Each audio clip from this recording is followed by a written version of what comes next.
창세기 23장 1절부터 20절 말씀입니다. 구약성경 29페이지 창세기 23장 1절부터 20절 말씀인데 그 중에 1절부터 4절 그리고 6절부터 20절 말씀을 저와 한 절씩 교독하겠습니다. 사라가 127세를 살았으니 이것이 곧 사라가 누린 횟수라.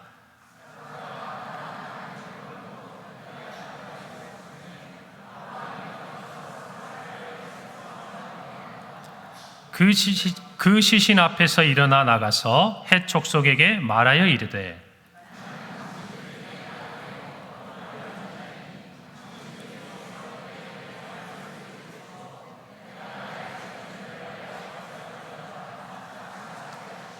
(16절입니다) 아브라함이 에브론의 말을 따라 에브론이 헷 족속이 듣는 데서 말한 대로 상인이 통용하는 은 400세겔을 달아 에브론에게 주었더니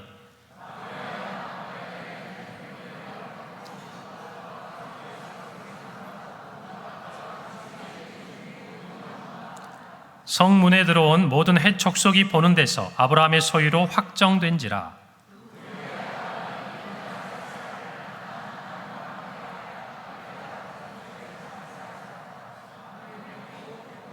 함께 읽습니다.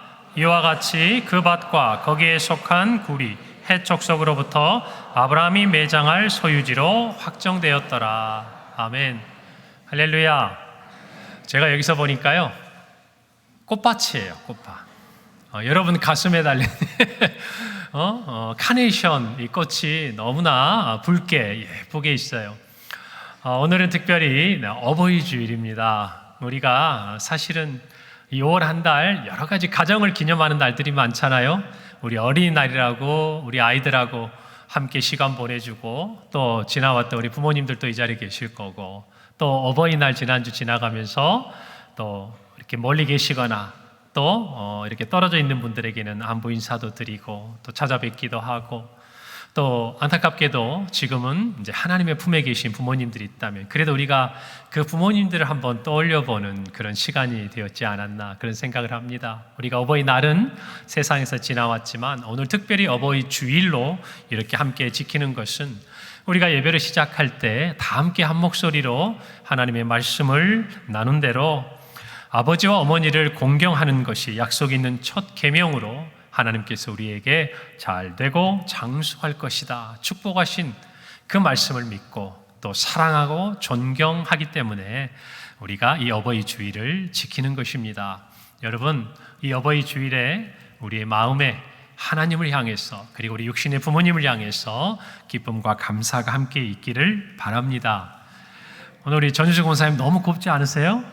네, 그러시죠. 제가 이렇게 안아드리려다가 포기했어요.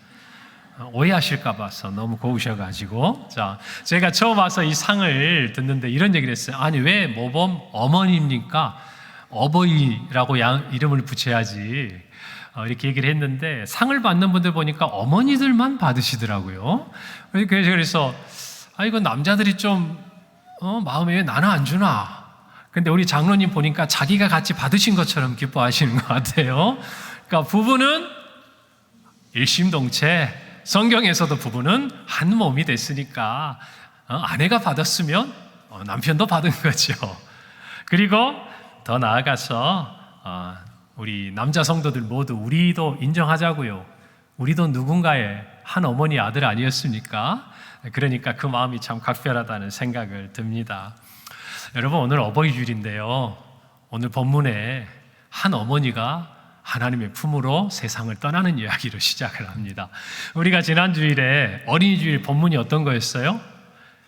아버지가 독자 이삭을 번제로 하나님께 드리라. 이 본문을 가지고 우리가 믿음의 세대 계승에 정말 그 현장에 함께 있어야 된다, 제가 이렇게 말씀드렸는데, 또 공교롭게 오늘 어버이 주일에는 보니까 어머님하고 이별하는 아들의 이야기, 또 남편의 이야기, 아내와 이별하는 이야기가 성경에 있는 것이에요. 그것도 하나님의 뜻이 아닐까, 제가 묵상을 하다가 오늘 말씀의 제목을 이렇게 정해봤어요. 믿음의 유산을 남깁시다. 아멘. 아무리 자녀가 부모님을 생각하고 사랑한들 부모의 마음만 하겠습니까? 자녀가 아무리 슬퍼하고 힘들어한들 그 자녀를 두고 이제 이 세상을 이별해야 되는 부모의 마음만큼이나 간절하겠냐고요. 저는 그 마음이 들더라고요. 여러분, 이 땅에 살아가는 모두가 언젠가는 이별의 시간을 맞이하게 됩니다. 그리고 그것들을 견뎌내는 것이죠. 지난 어버이날을 지나가면서 어쩌면 우리의 마음속에 한 가지 공통된 마음들이 있었을 거예요. 특히 부모님께서 이미 하나님의 품에 안기신 성도님들은 어쩌면 이 마음이 좀 지나갔을 수 있을 거예요. 살아계실 때 조금 더 잘할 걸. 그리고 살아계신 부모님을 만날 때도 눈가에 깊은 주름. 저도 느낍니다만은 예전에 어머님, 아버님의 모습이 아니잖아요. 내가 의지하고 늘 나에게 힘이 되어 주셨던 그분들을 이제는 내 마음이 괜히 안쓰러워지고 안아드리고 싶고 힘이 되어드리고 싶고, 이게 우리의 마음 아니겠습니까? 그래서 부모님의 죽음, 부모님과 이별하는 그 순간 우리 모두는요 큰 슬픔에 빠지는 거예요.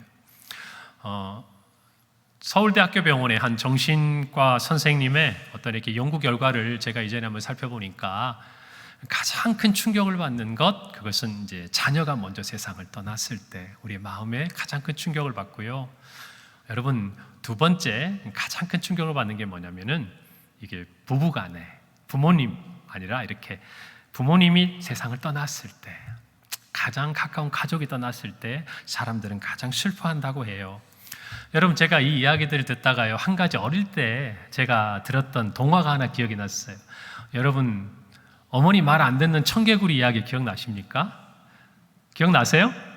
네, 어머니가, 이 청개구리 어머니가 있었는데, 이 생전에요, 이 아들이 하나 있는데 어머니가 하는 말은 꼭 반대로 하는 거예요. 꼭 반대로. 산으로 가라 그러면 어디로요? 강으로 가고, 아침에 하라 그러면 하긴 하면 또 좋겠다. 아무튼 저녁에 하든지, 아무튼 어머니가 동쪽으로 가라면 서쪽으로 가고 반대로 다 하는 거예요. 여러분, 그런데 이제 이 아들을 여러분 두고 가는 어머니의 마음이 얼마나 안 미치겠어요. 그러면서 한편으로 우리 동화를 보면 그렇게 생각을 하시죠. 내가 죽고 난 다음에 이제 나를 묻을 장소를 이야기할 때 이 아이가 나를 산에다 묻어라 그러면은 냇가에 묻을까봐 이 엄마는 반대로 이야기하죠. 나를 어디에 묻어달라? 냇가에 묻어달라. 여러분, 그런데 그 동화 속에 이 청개구리 아들은 어머니가 돌아가신 다음에 어디에 어머니를 묻어드려요? 냇가에 묻어요. 이제까지 말 안 듣다가 그 마지막 어머니와 이별할 때 어머니가 했던 그 한마디는 순종한다는 거예요. 여러분, 어쩌면 우픈 얘기죠. 우리도 그런 것 같아요. 생전에 살면서 물론 우리도 노력하고 부모님 말씀 잘 들으려고 애쓰고 하지만 마음대로 안 되는 것이 인생이고 삶이기도 해요. 여러분, 그런데 정말 이 청개구리 얘기를 들으면서요, 생각하면서 제가 느낀 게 하나 있어요. 어떤 사람의 죽음, 특별히 우리가 사랑하고 우리를 사랑해준 그 사람의 죽음의 순간 우리에게 주어진 말과 그 모습들은요, 우리를 변화시키는 강한 힘이 있다라는 거예요. 무슨 말인지 아시겠어요? 말 안 듣던 청개구리 아들도 언제는 말을 들은 거예요?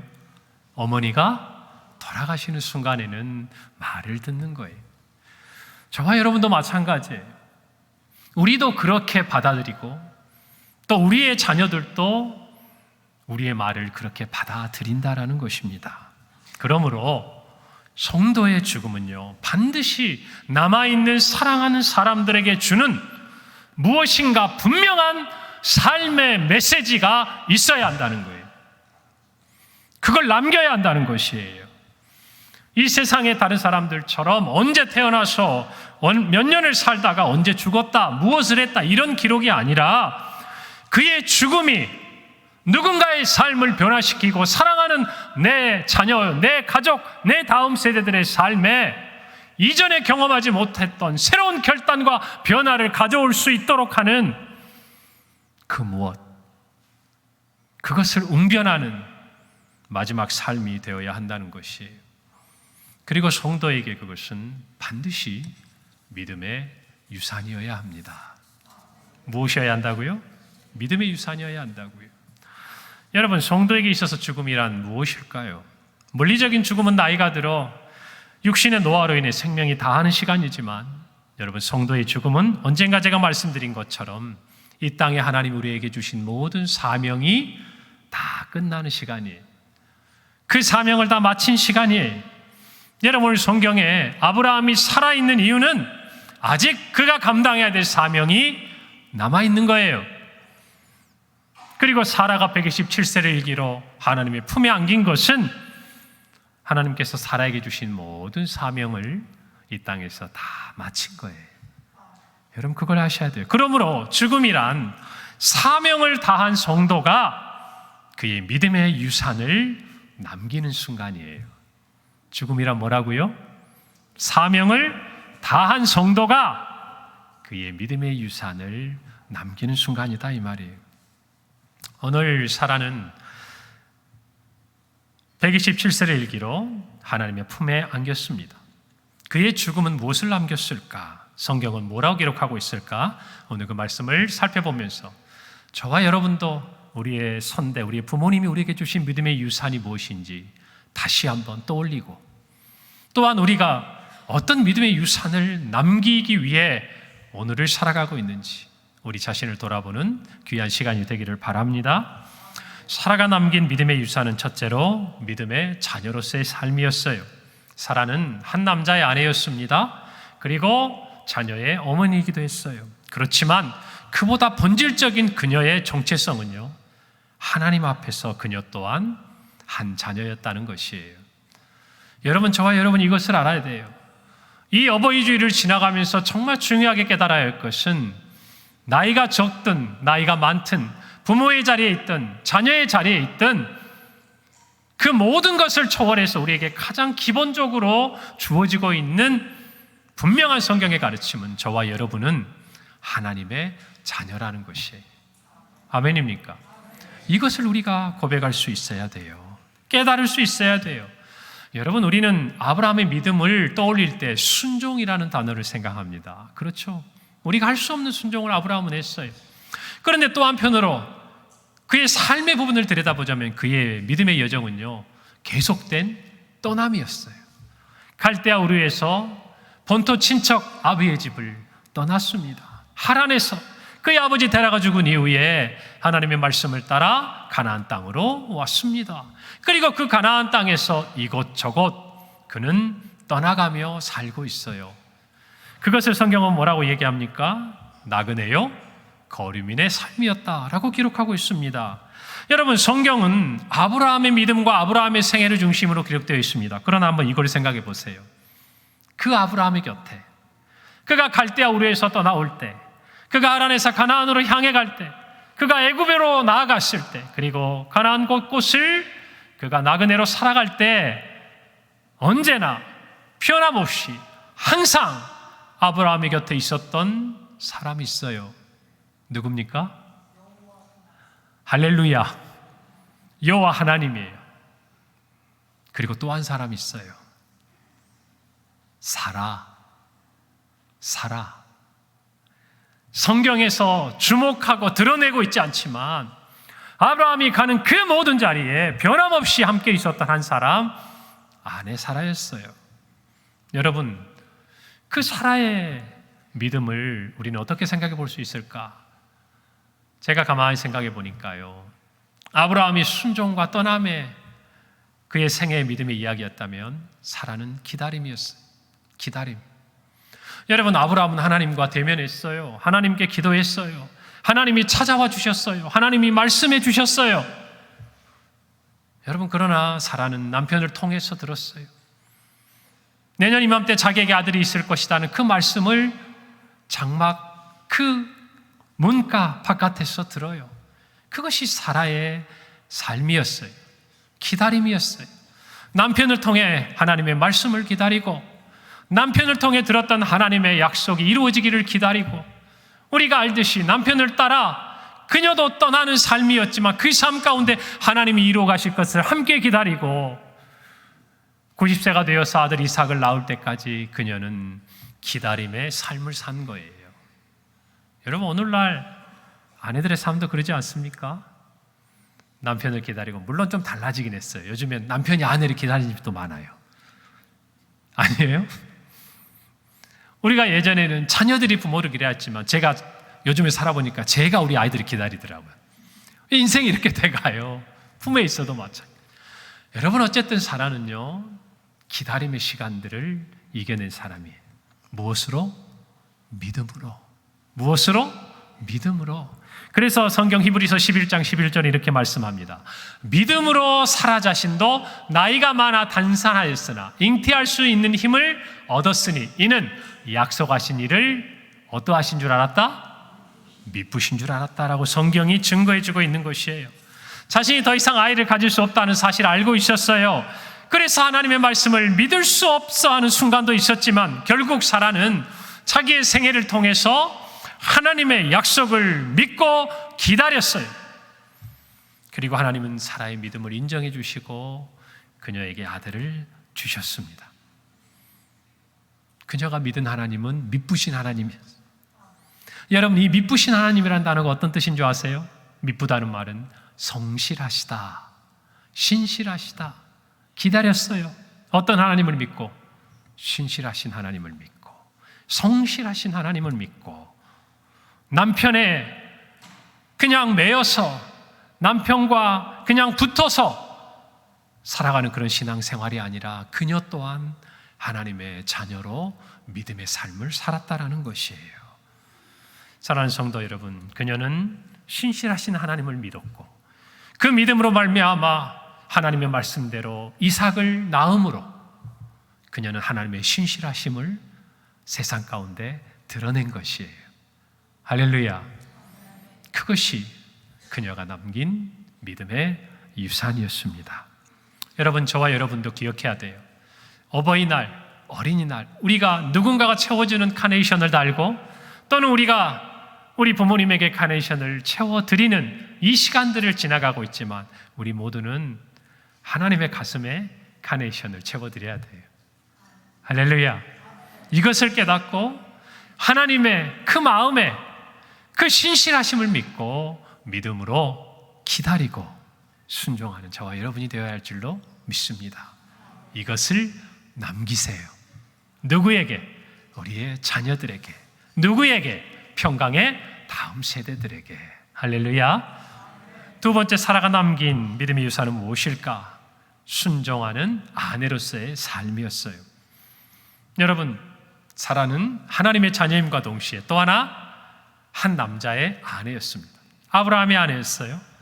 성경 가운데 사라는 아브라함의 관계 속에서 어떻게 설명되고 있는가? 베드로 사도는요, 아내된 교회의 여러 성도들에게 사라의 이 모습을 증거하면서 이렇게 기록하고 있습니다. 베드로전서 3장 5절부터 6절이에요. 전에 하나님께 소망을 두었던 거룩한 부녀들도 이와 같이 자기 남편에게 순종함으로 자기를 단장하였나니 사라가 아브라함을 주라 칭하여 순종한 것 같이 너희는 선을 행하고 아무 두려운 일에도 놀라지 아니하면 그의 딸이 된 것이니라. 사랑하는 성도 여러분, 베드로는 이야기합니다. 사라가 아브라함을 어떻게 칭했다고요? 주라 칭했다 그 말이에요. 물론 우리는 이 당시의 문화적인 사회적인 배경을 보면 남편과 아내 사이에 다소 평등해 보이지 않는 여러 호칭과 또 여러 초우들에 대해서 알고 있습니다. 우리나라에 여기서 한 100여 년 올라가 보면 이 시대를 살아오신 많은 분들이 이미 보고 경험했던 그런 가정의 모습들이 또한 있기도 했습니다. 여러분, 그러나 그것을 뛰어넘어서 사라는 믿음의 삶으로 남편 아브라함을 주라 칭하며 순종했습니다. 제가 이 말씀을 이렇게 묵묵히 묵상해 보다가 이런 생각을 했어요. 왜 사라는 그렇게 순종했을까? 어떻게 그렇게 순종할 수 있었을까? 그러다가 오늘날 여러분에게 묻고 싶었어요. 여러분, 아내들에게 한번 여쭤볼게요. 여러분의 남편들에게 아내로서 순종하고 계십니까? 잘 대답하셔야 돼요. 아멘은 그렇게 될 줄 믿습니다. 동의합니다. 이 말인 건데, 그렇게 하고 있다. 그런 사람은 네 라고 대답을 하겠죠.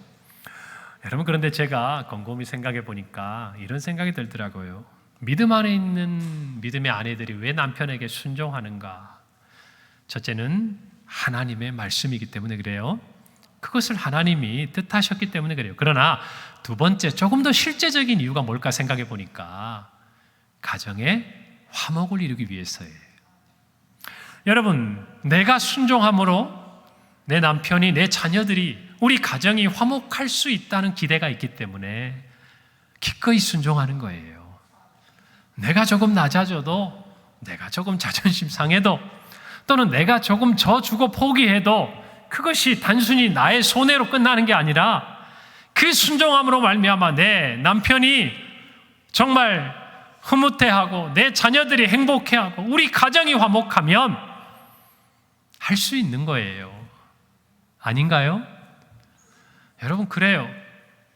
사라는요, 아브라함에게 순종했습니다. 그리고 그 순종은 가정에 화목을 가져왔어요. 여러분, 아내가 남편에게 순종하고 자녀가 부모에게 순종하는 가정은 화목합니다. 그리고 더 중요한 것 하나, 그런 성도의 가정은 하나님과 화목해요. 동의하십니까? 하나님과 화목해요. 어떻게든 하나님의 말씀을 따르려고 하고 배우자나 우리의 자녀들을 나보다 더 낮게 여기고 그들을 귀히 여기며 순종하고자 하는 그 가정에 자연스럽게 신앙이 뿌리내리고 그 신앙이 자라가는 모습은요, 하나님과도 화목한 모습으로 그 가정이 아름답게 살아가는 것을 보게 된다는 것이죠. 바울도 그랬어요. 에베소 5장 22절이에요. 아내들이여 자기 남편에게 복종하기를 누구에게 하듯이 하라? 주께 하듯이 하라. 그러니까 우리의 순종, 이 사라의 아브라함을 향한 순종은 결국 주님을 생각하며 나아가는 거예요. 그것이 중요한 것이에요. 여러분, 순종하는 것 어려워요. 쉽지 않습니다. 목사님, 저 진짜 순종하고 있거든요. 여기서 뭘 더 해야 합니까? 시대가 바뀌었어요. 이제 목사님, 남편들도 변해야 돼요. 가정도 화목을 또 다른 의미에서 찾아야 돼요. 동의합니다. 남편들 변화하셔야 돼요. 변화하셔야 돼요. 저도 변화해야 돼요. 그것이 가정의 화목을 이루는 일이에요. 여러분, 그런데 이거 하나 생각합시다. 왜 성경은 우리에게 어려운 일을 하라고 하실까요? 때때로 우리의 마음에 쏙 내키지 않은 일들을 하나님은 하라고 하실까요? 여러분, 이 질문 앞에 설 때에 우리를 바라보면 우리에게 능력이 없어요.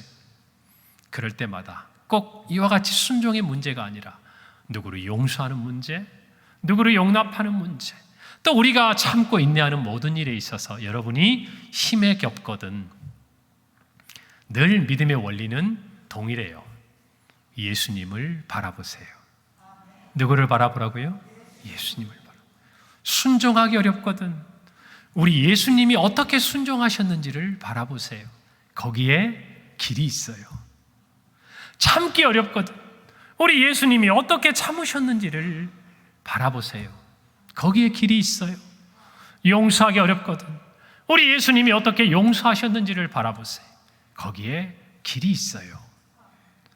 여러분, 고린도후서 1장 19절 말씀 이렇게 기록합니다. 우리 곧 나와 실로 아내와 디모데로 말미암아 너희 가운데 전파된 하나님의 아들 예수 그리스도는 예하고 아니라함이 되지 아니하셨으니 그에게는 무엇만 되었다? 예만 되었다. 순종했다 그 말이에요. 예수님의 이 순종이 만들어낸 결과가 무엇이었습니까? 죄인된 우리와 하나님 사이의 화목이었어요. 죄로 말미암아 단절되고 끊어졌던 이 화목이 다시 이루어진 것. 사랑하는 성도 여러분, 예수님의 순종을 바라보기를 바랍니다. 죽기까지 십자가에서 복종하신 예수 그리스도의 그 순종이 하나님과 우리를 화목하게 한 것이에요. 예수님께서 죽음의 그 순간까지 순종하신 것을 생각할 때 우리의 죽음도, 우리의 마지막 순간도 여러분 순종의 모습으로 믿음의 유산을 남겨야 할 줄로 믿습니다. 믿습니다. 히브리서 11장에 보면 믿음의 사람들이 기록되죠. 아벨이 나옵니다. 에녹이 나옵니다. 노아가 나옵니다. 그리고 아브라함과 사라가 기록돼요. 그리고 난 다음에 이어지는 히브리서 11장 13절은 이렇게 기록합니다. 이 사람들은 다 믿음을 따라 죽었으며 약속을 받지 못하였으되 그것들을 멀리서 보고 환영하며 또 땅에서는 외국인과 나그네임을 증언하였다 그랬어요. 그들의 죽음까지도 그들이 이 땅에서 나그네임을, 외국인임을 증언했다 그 말이에요. 그래서 우리는요, 살아서도 믿음을 따라 살아야 하지만 죽는 순간까지 믿음의 유산을 남겨야 하는 것입니다. 오늘 이 말씀 우리의 마음에 깊이 간직하기를 바랍니다. 여러분, 이와 같은 사라의 죽음은요, 아브라함에 의해서 보다 깊은 의미들을 간직하고 믿음의 유산으로 남겨지게 됩니다. 오늘 성경에 보면 아브라함이 헷 족속 에브론에게 은 400세겔을 주고 사라를 장사할 막벨라 굴을 삽니다. 그런데 이 무덤은, 이 막벨라 굴은 단순한 무덤이 아니에요. 죽은 자의 무덤이 아니라 다시 살아날 자의 소망을 간직한 무덤이었다는 걸 아셔야 돼요. 여러분, 사라가 죽음을 맞이했을 때 이미 이 가나안 온 땅은 하나님이 아브라함에게 약속으로 주신 땅이었어요. 아직 그가 이 땅에 안에 사라를 장사할 작은 땅조차 가지지 못했지만 이미 그는 하나님의 약속 안에서 이 가나안의 소유주가 된 것을 믿으셔야 돼요. 여러분, 그 믿음 안에서 아브라함은 땅을 삽니다. 아내를 위해서. 그리고 그가 산 그 땅, 유일한 그의 소유였던 그 땅에 아내도 자신도 자기의 아들 이삭과 며느리 리브가도 그리고 그의 손자인 야곱과 그의 아내였던 레아도 그 땅의 장사가 돼요. 그 땅은 죽은 자들이 묻힌 곳이었지만 이 땅을 향한 영원한 약속을 간직한 소망의 무덤이었다는 걸 아셔야 돼요. 사랑하는 성도 여러분, 죽음의 시간조차 믿음의 유산으로 남는 거예요. 할렐루야. 저와 여러분이 이것을 깨달아야 합니다. 또 다른 믿음의 세대 계승의 현장이었어요. 아브라함의 아내로 살게 하신 사라. 어쩌면 오늘 저와 여러분에게 하나님이 허락하신 여러 삶의 자리가 있을 겁니다. 그 자리에서 믿음의 아내요, 또 하나님이 허락하신 그 삶의 자리, 순종함으로 믿음의 유산을 남기는 우리 모든 성도들이 되기를 바라요. 아내들만이 아니에요. 남편들이요, 우리도 믿음의 유산을 하나님 우리에게 주신 삶의 자리, 그 일터에서 또 우리에게 주신 소중한 이 가정에서 남기는 아버지와 남편의 역할을 감당할 수 있기를 바랍니다. 세 번째로, 사라는 사랑의 어머니로서의 삶을 남기고 갔어요. 사라가 90세, 아브라함이 100세 때 이삭을 낳았습니다. 그리고 사라가 127세에 죽었어요. 몇 년 같이 이삭하고 살았어요? 어려운가요? 90세에 나와서 127세 사라가 세상을 떠났으니까 37년의 삶을 이삭과 함께 산 겁니다. 여러분, 늦둥이잖아요. 아니, 늦둥이도 아니죠. 없으니까. 여러분, 아예 가질 수 없는 자녀 아닙니까? 여러분이 사라의 마음이라면 여러분 이삭이 얼마나 사랑스러웠을까요? 자신의 모든 것을 주어도 아깝지 않은 얼마나 귀한 아들이었을까요? 그래서 아브라함은 하나님이 이삭을 번제로 드리라고 그럴 때 차마 아내에게 말할 수가 없는 거예요. 말하면 안 되는 거예요. 여러분, 그런데 그런 어머니가요, 떠나갔습니다. 남겨진 이삭의 슬픔이 컸어요. 여러분, 그런데 그 이삭의 슬픔을 하나님이 위로하십니다. 어떻게 위로하는 줄 아세요? 창세기 24장 67절의 말씀입니다. 이렇게 기록되어 있어요. 이삭이 리브가를 인도하여 그의 어머니 사라의 장막으로 드리고 그를 맞이하여 아내로 삼고 사랑하였으니 이삭이 그의 어머니를 장례한 후에 위로를 얻었더라. 위로를 얻었더라. 여러분, 어머니와 이별하고 난 그 아들 이삭의 마음이 시간이 지나도 위로가 필요했어요. 그런데 하나님께서 그 어머니에 대한 상실감을 새로운 사랑으로 메꿔주시는데요, 놀랍게도 그 사랑이 아내 리브가였어요. 오늘 성경이 분명히 얘기합니다. 리브가를 아내로 얻은 이후에, 어머니를 장례한 이후 이삭이 위로를 얻었다. 하나님이 위로를 주셨고 아내를 통해서 위로를 받은 것이죠. 진정한 위로였어요. 여러분, 사라는 살아서도 이삭을 사랑했지만 그의 죽음의 순간에서도 이삭이 진정한 사랑이 무엇인지를 깨닫게 했어요. 의도하지는 않았지만, 알 수는 없었지만, 여러분, 우리가 분명히 알아야 돼요. 우리의 자녀들에게요, 건강한 사랑을 주셔야 합니다. 건강한 사랑을 주셔야 돼요. 부모에게 그런 사랑을 받고 또 부모님을 사랑하는 자녀의 마음이 다른 사람을 향할 때 그 사랑은 또한 그들을 위로하고 그들을 사랑하고 그들을 또 다른 사람을 사랑할 수 있도록 만들어주는 힘이 있는 거예요. 그런데 우리가 그와 같은 사랑이 왜곡되고 변질되면 우리의 자녀들은 위로받는 법을 몰라요. 우리의 자녀들은 사랑하는 법을 몰라요.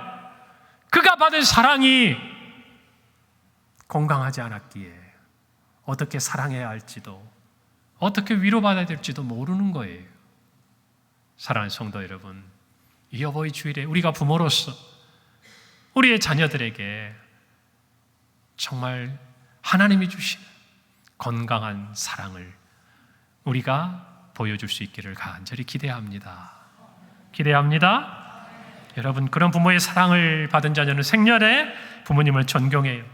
그리고 돌아가신 이후에는 그리워하기 마련입니다. 여러분, 부모님은요, 계시는 것만으로도 힘이 되잖아요. 그러지 않습니까? 여러분이 힘들고 어려울 때마다 문득문득 생각나잖아요. 그때 그 부모님이 여러분을 도와주셔서가 아니에요.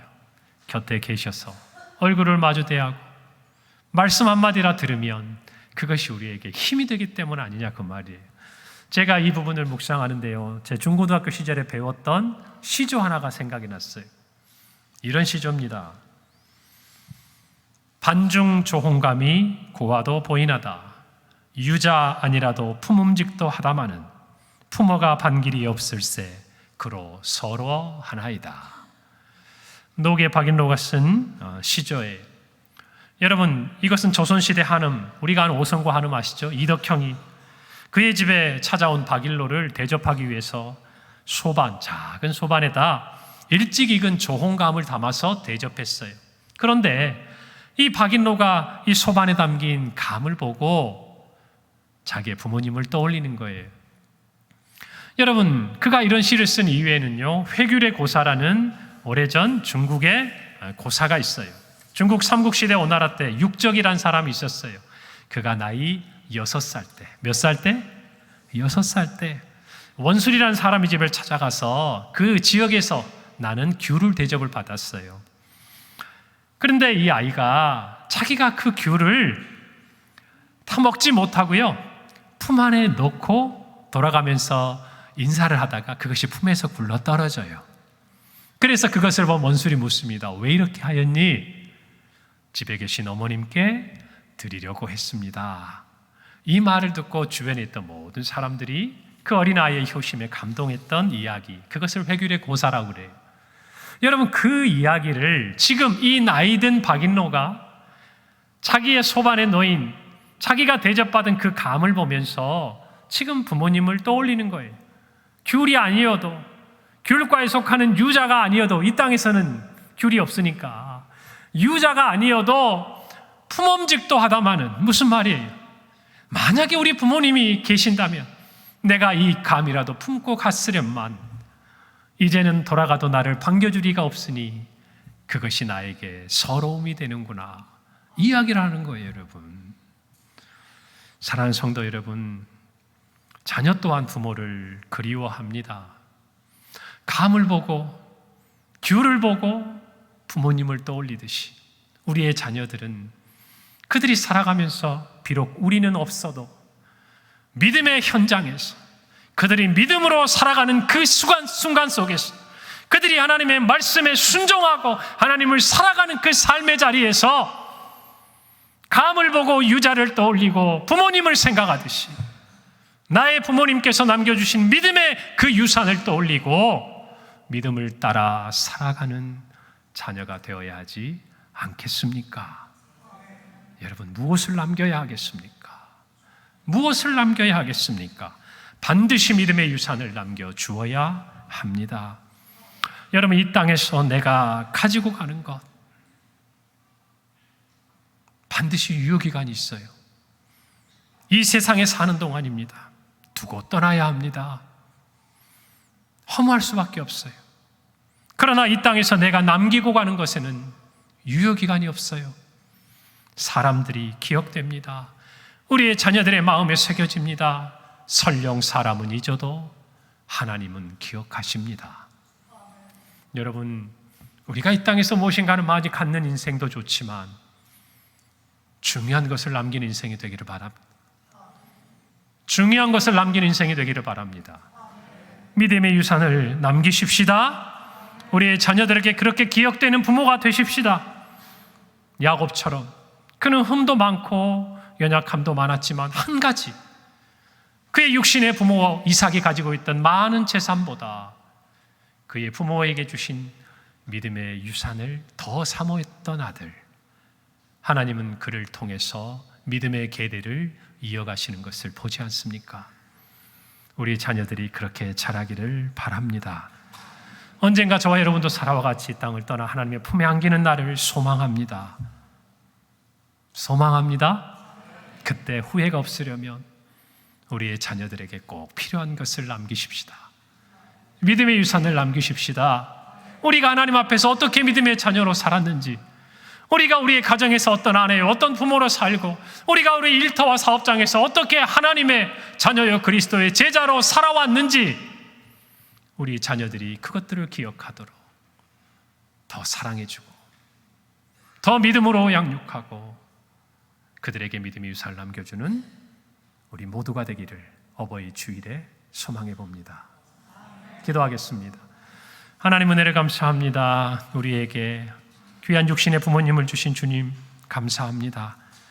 또한 우리를 자녀 삼아주신 하나님께 감사를 드립니다. 언젠가 우리도 이 세상을 떠나 그리던 주님의 품에 안길 때가 올 터인데, 하나님, 우리의 죽음이 그저 이 땅의 많은 사람들의 죽음처럼 잊혀지는 것이 아니라 믿음의 유산을 남기는 그러한 시간이 되기를 원합니다. 우리의 자녀들의 삶에 생생하게 살아있는 믿음의 그 유산이 하나님, 우리의 자녀들에게 전수되도록 남은 우리의 삶에 우리가 하나님의 자녀의 삶, 그리고 가정에서 참으로 하나님이 허락하신 우리 각자의 삶의 자리, 또 세상 가운데 허락하신 그 모든 자리에서 그리스도의 제자로 살아가는 우리의 모든 삶이 되게 하여 주시옵소서. 감사드리고 예수님의 이름으로 기도합니다. 아멘.